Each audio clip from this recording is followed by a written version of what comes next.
It's Twitter Tuesday on the LockedOn Giants podcast. Your questions coming up next.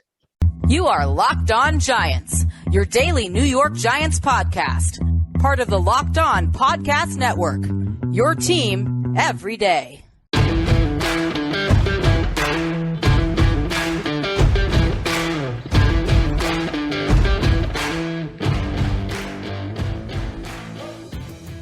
Hello, New York Giant fans, and welcome to another edition of the Locked On Giants podcast, part of the Locked On Podcast family, your team every day. My name is Patricia Traina, and today we have a Twitter Tuesday episode for you.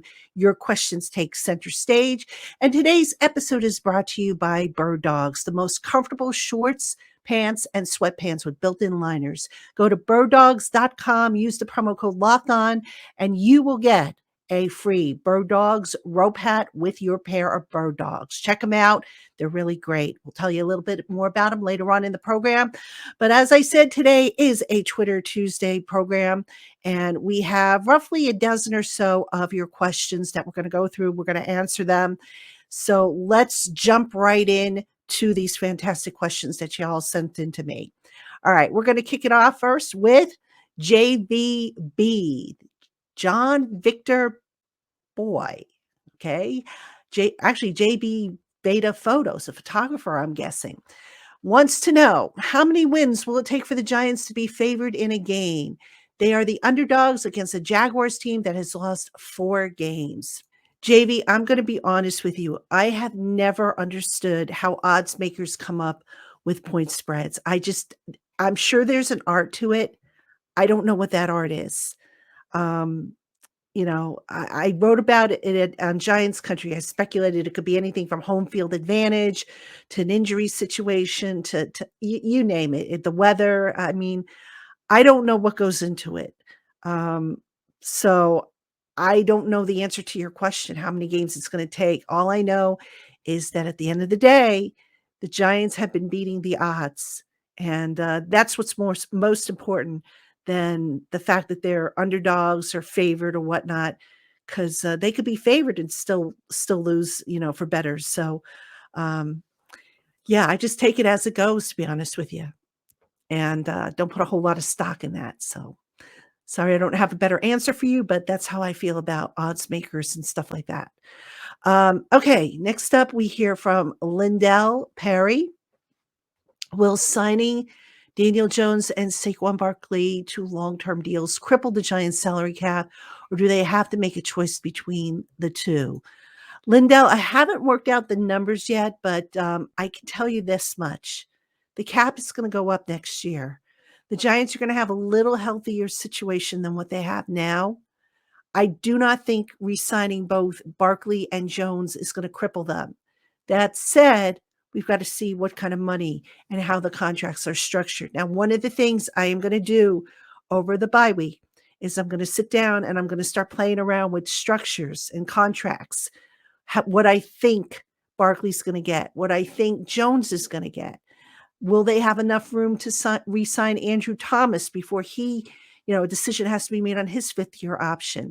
These are all things I'm going to take a look at once we get to the bye week, and I can really sit down and not have to worry about, the day-to-day coverage that I currently do over on Giants Country. So my initial feeling is no, it's not going to cripple the cap, but it's going to depend also on how they do things. Remember, they could always franchise one of them. It would be cheaper to franchise Barkley if need be, and just, sign Jones to a minimal contract while still leaving yourself with enough money. But see, the other problem is with these projections, I don't know where the Giants are going to draft. So that's another, factor that comes in, because you need X number of millions of dollars to pay for the draft class. So there's a lot of variables here, but I'm going to try nonetheless to come up with an idea for a contract for Jones and for Barkley over the bye week. So make sure you tune in and stay tuned for that. Thanks for the question. All right, up next, 2 giant goofballs. Have you heard anything about Denzel Mims to the Giants? We should be able to get him really cheap. And as disappointing for the Jets as he's been, I believe he is an upgrade for us. Goofballs, I haven't heard anything about Mims to the Giants. I don't know. I'm going to take a look real quick at his contract, because here's the problem. If you're going to acquire a player, you've got to get rid of somebody, because this Giants team, as I have said many times, the cap situation is really bad. But let's take a look. All right, so Mims has a cap number 1.481 million. But of that, his base salary is 1.103 million, which is what the Giants would take on if they were to acquire him. They would not have to pay for the remaining prorated bonus. And actually, the 1.103 million, they would only have to take on a prorated portion of that. So depending on what week they acquire him, let's say they acquired him in, I don't know, week 8, then they're only on the hook for 9 weeks of that, or 9/17, I should say, of that 1.103 million. So it's doable, but let me just see one other thing, because the Giants cap situation, as I've said many times, is just really bad. All right, so over the cap has the Giants with 4.028 million.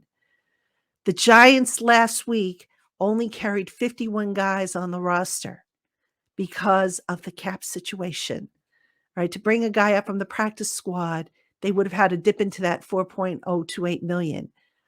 I don't think that the Giants will trade for Denzel Mims. What would they have to give up? Would they have to give up a draft pick? Probably. Do you want to do that at this stage of the game? Probably not. So I don't think Denzel Mims is going to be in the cards. I do think he's a wonderful young player, and whoever ends up getting him would be quite fortunate to do so. But, yeah, I don't know that it's gonna be the Giants. I would be really, really surprised if that were the case, but you never know. You never say never. So, we'll see, but I don't think it's gonna happen. All right, next up, we hear from Robert Giovanni. Is Dable Kafka tucking Breida and Brightwell away for later in the season? Will they start implementing them more in the offense later in the season to mix up opposing defenses that are usually preparing for a steady diet of Barkley? Oh, you know what, Robert? That is really, that's a good question. And it would not surprise me if later in the year we start to see more Breida and Brightwell. I think as long as Saquon is healthy and teams aren't really bottling him up on a consistent basis, he's going to be the guy. You want him on the field more because of his skill set as a runner, as well as a pass catcher out of the backfield. But yeah, I could see the Giants incorporating a little bit more Breida and Brightwell down the line. I could see that. I mean, look, Kafka and Dable, those two are crafty. So they've done some stuff. I've mentioned on this show before, they are literally 5 steps ahead of the competition. So, yeah, I could see that definitely being the case down the line. When, I couldn't tell you, but definitely could see that being a case. So, great question. Thanks for that question. All right, Giant fans, we have plenty more on today's Locked On Giants podcast. It is a Twitter Tuesday. More of your questions coming up right after this. Hey, Giant fans, if you're looking for some stylish and comfortable pants or shorts, you need to check out the Bird Dogs line. I recently got a pair of their shorts and sweatpants for my husband, and they have quickly become his favorite attire thanks to the fit, quality, and most of all, comfort. No matter if he's doing yard work, working out, or just lounging around the house, wearing Bird Dog pants or shorts have become his go-to attire, like wearing a second skin.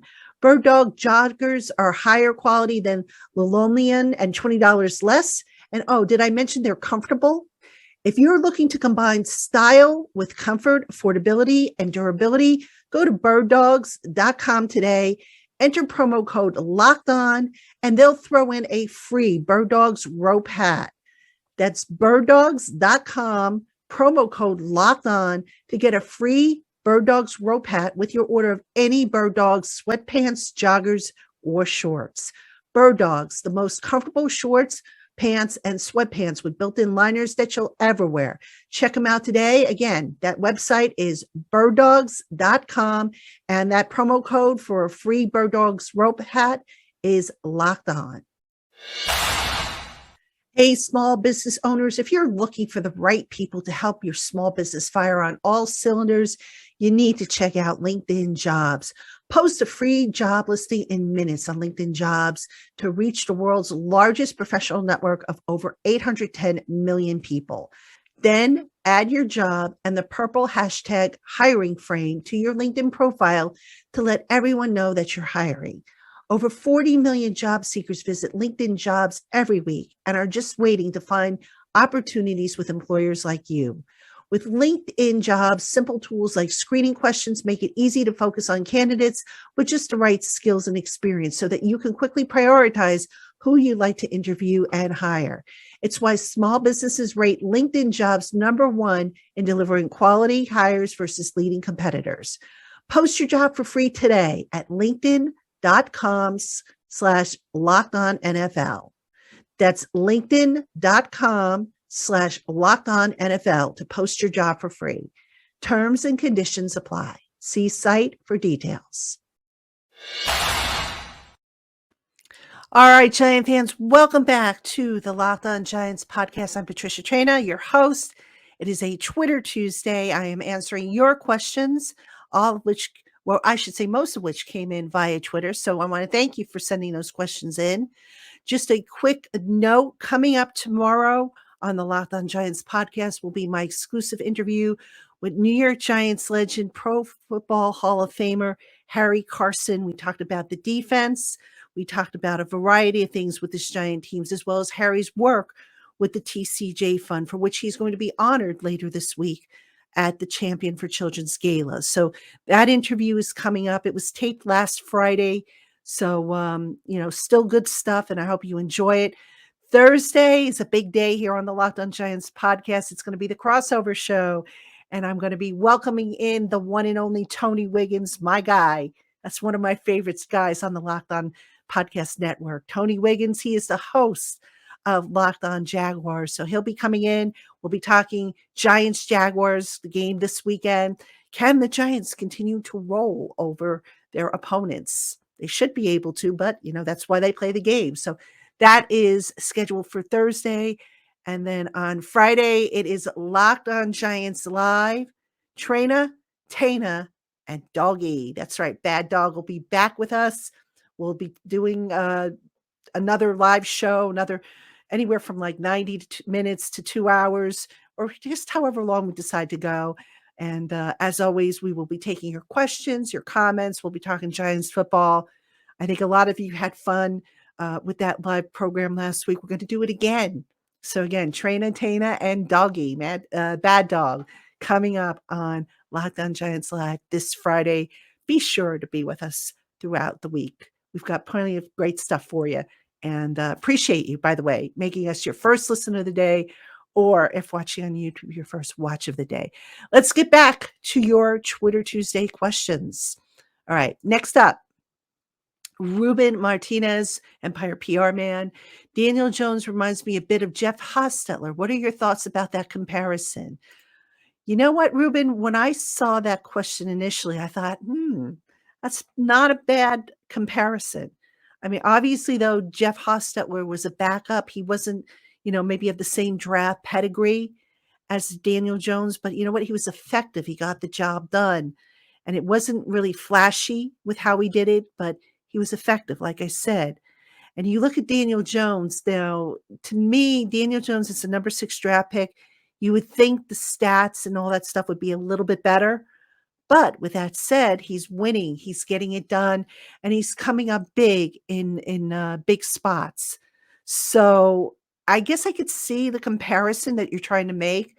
But again, Jeff Hostetler, I don't believe was a number 1 pick. I want to say, was he a 3rd round pick? I know he wasn't a 1st round pick. I'm going to look it up real quick because I don't remember. But, let me see. Jeff Hostetler, I know he came out of the University of Virginia. Yeah, he was a third-round pick in the 1984 draft, so little different pedigree, but hey, listen, when Phil Simms went down in 1990, Hostetler came in, took him right to the Super Bowl, so no regrets there as far as I'm concerned with having Jeff Hostetler play as the quarterback. He was a real good quarterback for this Giants team and, delivered it, so thank you for that question, Ruben. Let's go on now to a question from Oscar Nieves. With how they have played up until now, do you look to draft a quarterback and sign Saquon, sign DJ and lose Saquon, or do you sign both, limiting the chance to sign a wide receiver one? Oscar, right now, we sign both. But as I said before to the other question, you have to do a little cap gymnastics, if you will, to make it all fit. I have a rough idea how to do it. All right. I have a notepad that I keep and I write down ideas on how to do these things. I am going to write an article about that, and I might even talk about it and put some graphics up on an episode of the LockedOn Giants podcast during the bye week. But I do think it can work, and I do think also that they can get a wide receiver one. They may have to go in the draft, but it's all doable, Oscar. So I'm not saying that at this point you have to choose one or the other. I think right now, if these two guys stay on the same path that they're on, they're both going to be re-signed, and there will be plenty of room to add a wide receiver one next year. All right, so thank you for that question. Up next, Kevin McClave. Essentially conceding the first half of every game offensively is a dangerous trend. What would you do to get the O off to a better start in games? Kevin, I asked that question actually a few weeks ago. I think I asked it to Mike Kafka, the offensive coordinator, or was it Brian Dable? It was I'm sorry, it was Brian Dable. I'm sorry. And basically, there were some different things that they said they could do. But to answer your question, amongst the things they could do, come out with a little quicker tempo offense. Maybe no huddle. Just bing, bang, boom, get to the line and go. Don't sit there and think about it. When I watched the Giants offense in the first series or two, and I made this comment actually to Ed Valentine on Sunday, I feel like the Giants are feeling out the opponent. That it's like, okay, we've got this script. Let's feel out the opponent, see how they're going to respond to us, and then we'll adjust accordingly. That's how I feel. And I think if that's what they're trying to do, that's a big reason why you are seeing them slow down or be slow coming out of the gate. And you're right, it's not sustainable. But, the flip side is it's not how you start, it's how you finish. So, they've been winning despite the slow starts. And it's not as though that they've beaten, they've beaten some teams that they're supposed to beat, but they've also beaten some better competition. So kind of what they're doing has been working. So yeah, the defense, the defense has been keeping them in games. So I don't know. We'll see how long it is sustainable for. But yeah, that is something I did take note of, to be honest with you, while watching the Giants these last few weeks. So thanks for the question. All right, up next, we hear from Independent Outsider. Did you notice second half adjustments versus the Ravens? Impressive coaching helping Giants become known for adjusting in second half of games. How do Giants continue to adjust this way without opposing teams being able to counter? Example, running Jones late versus Packers. All right, multiple questions kind of in there. Second half adjustments, yes, I did see some of them against the Ravens. They kind of cut the bleeding off a little bit with Mark Andrews, who was just absolutely destroying them. I think they made a personnel switch, if I'm not mistaken, to fix that. The run defense was just, the inside linebackers did a really bad job with the run defense. Their angles were just really bad. So to kind of curtail that, they started bringing out more of the defensive backs to help with that. So yeah, I mean, there are always going to be adjustments they can make. The Giants, and I've said this before, Brian Dable and company are 5 steps ahead of the competition. They practice a lot of different scenarios over the off season during training camp and probably during the week. some of which you see in the games and some of which maybe don't make it into the game that particular week, but maybe they make it into the game the following week. So I am not overly concerned about, the Giants adjusting or running out of adjustments, I should say, and the rest of the league suddenly catching up to them. But again, we'll see. I don't think it's going to be an issue, to be honest with you. All right, Giant fans, we have about 4 more questions left on today's edition of the LockedOn Giants podcast, Twitter Tuesday edition. We'll get to those right after this. Hey, Giant fans, playing daily fantasy based on player projections has never been easier when you visit prizepicks.com. Pick 2 to 5 players, and if they go on to score more or less than their prize picks projection, you can win up to 10 times the amount of your money on any entry. There's no competing against other people. It's just you versus the projections available. Prize Picks is currently operational in over 30 states and in Canada, and they offer projections on every sport. Entries can be made in less than 60 seconds, and Prize Picks offers safe and fast withdrawals. Download the Prize Picks app today or go to prizepicks.com to sign up and play daily fantasy for sports. First-time users can receive a 100% instant deposit match up to $100 with the promo code LOCKEDON.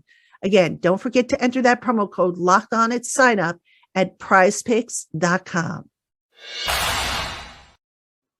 All right, Giant fans, welcome back to the LockedOn Giants podcast. It is a Twitter Tuesday, and boy, Twitter Tuesdays are fun as it is. When the Giants are winning, they're even more fun.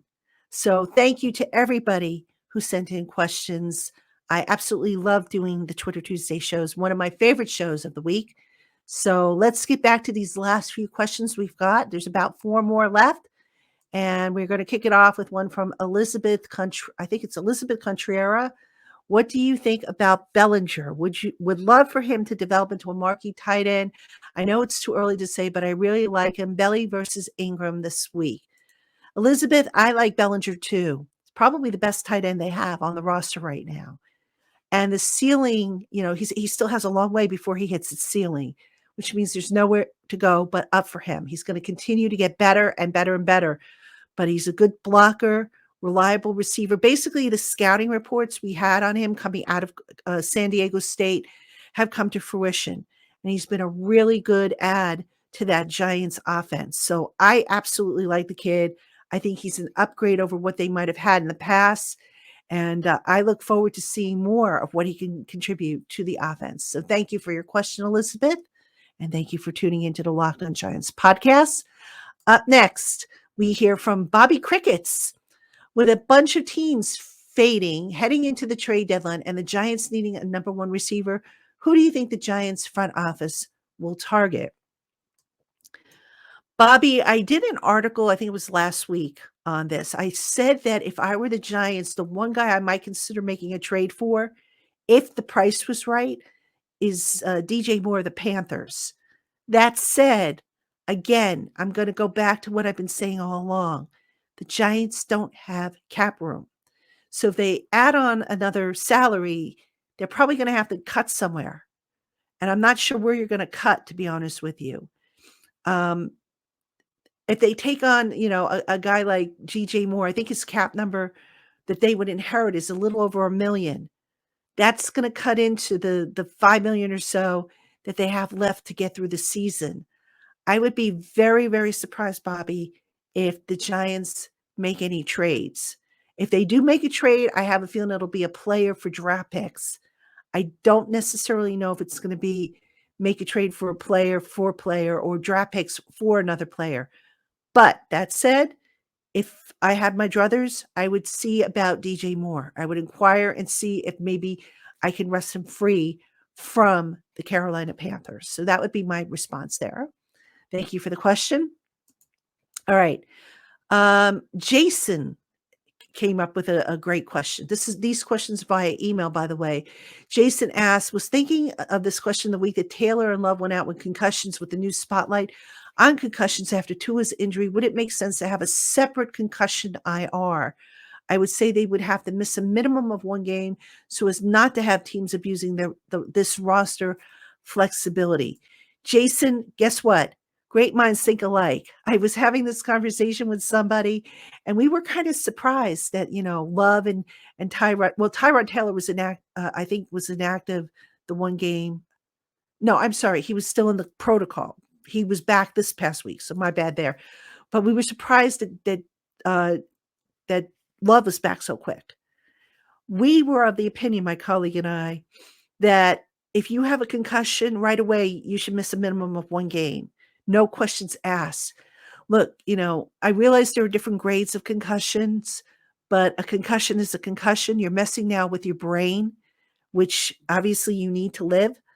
So, yeah, I'm with you on that. I would rather see them implement a new IR system. Now, I know people are going to scream and they're going to say, "Oh, how much softer can you make the game?" You know, these are people, got to do what's best for them for the long term. I know fans don't want to hear that, particularly those with fantasy football investments, but these guys are human. They're not robots. And me personally, I would not object to the league implementing a 1 week automatic, concussion rule, concussion IR, whatever you want to call it. I think, for their benefits. But, the league obviously feels different because they haven't made any kind of steps to do it. So that's that. All right. We've got 3 questions from Nellie F. Nellie is a new listener, I believe, or maybe she's been listening for a while. I don't know. But regardless, welcome, Nellie. I'm going to take each question at a time. So let's start with question number 1. The Saquon go-ahead touchdown with a minute and a half felt reminiscent of Ahmad Bradshaw's Super Bowl don't score. Should we have killed more time before trying for the touchdown? Nellie, you could have, or they could have done that, but you know, you wanted the first down if you're the Giants in that situation, and they did get the first down. And then it was just pretty much up to the Giants to kind of bleed out the clock at that point. I think at that point when they got the first down, I want to say the Ravens had 2 timeouts left. They burned through both of them. Once they couldn't stop the clock anymore, the Giants were able to bleed it out. So I don't have a problem with what the Giants did on that particular play, Nelly. I think, they managed it really well. And that's, again, coaching. How many times in the past have we seen a head coach of this team mess up clock management? And it's been frustrating to say the least. So kudos to the Giants for their management of the clock at the end of the game. All right, let's look at your second question. When or how will Landon Collins fit within the defense? I have a feeling Landon's going to be asked to do a lot of inside linebacker type of duties. That's a role, it's funny. Inside Football is a publication that I'm also a part of. And we always felt that, when Landon was with the Giants, we always felt that inside linebacker was a better fit for him because he's a box safety and, he was pretty good as a box safety, but nobody ever made the switch with Landon Collins. And he went on to Washington. Now he's back with the Giants. So I think you're going to see him as more of a box / inside linebacker type hybrid when he eventually gets to the Giants. Now, as far as when that's going to happen, I'm not sure. I mean, the Giants do have 2 openings on the roster, but you've got to look at the cap situation, and also you've got to see what your injury situation looks like. Where do you need the most help? And right now, at safety, I don't know that they have anybody dinged at safety. Now, maybe they want to bring him up next week because of the iffy play that we saw from the inside linebackers this past week. I don't know, but Brian Dable has said many times that Landon Collins has to get acclimated to what they are doing on defense. So, that's part of it. The salary cap is definitely part of it. I don't know exactly when he's going to be brought up. I would think sooner than later would be my guess. When, I couldn't tell you exactly, but sooner than later. So, all right. Your third question was, given Wan'Dale Robinson's play on Sunday, will he move to the 1 or 2 receiver spot instead of the slot to get more snaps? Nelly, I don't think it kind of works that way. Wan'Dale's a slot receiver. I don't think he's big enough to be an outside receiver. I don't think he's a number 1 receiver. I wouldn't even say at this point he's a number 2. So I wouldn't make any judgments on one performance, one solid performance. The bottom line is the Giants are going to need a bona fide number 1 receiver because Kenny Golladay has proven he ain't it. Whether that guy comes in the draft, whether they get him in free agency, I don't know where he's going to come from, but I don't see Kenny Golladay on this team next year. And it's a shame because he had the potential to be a really solid number 1 receiver and just wasn't happening. So it is what it is. What are you going to do, right? So thank you for your questions, Nellie. And again, if you're a new listener, thank you for tuning in. Thank you to all listeners who are new or old for tuning into the LockedOn Giants podcast. That's going to do it for us here on this Twitter Tuesday. Again, don't forget to check out tomorrow's episode of the LockedOn Giants podcast. Harry Carson is my special guest. Thursday's the crossover with Tony Wiggins, my man Tony. Friday, Locked On Giants Live. So that's going to be a fun show. Those Locked On Giants Live shows are always a lot of fun. So hope you will check that out. And thanks for making the Locked On Giants podcast your first listen every day. Now, make your second listen the Peacock and Williamson NFL show. Brian Peacock and former NFL scout Matt Williamson give you the expert NFL analysis in less than 30 minutes. It's free and available wherever you get your podcasts and on YouTube. So check it out. All right, Giant fans, until tomorrow, have a great day, everybody, and we'll catch you then.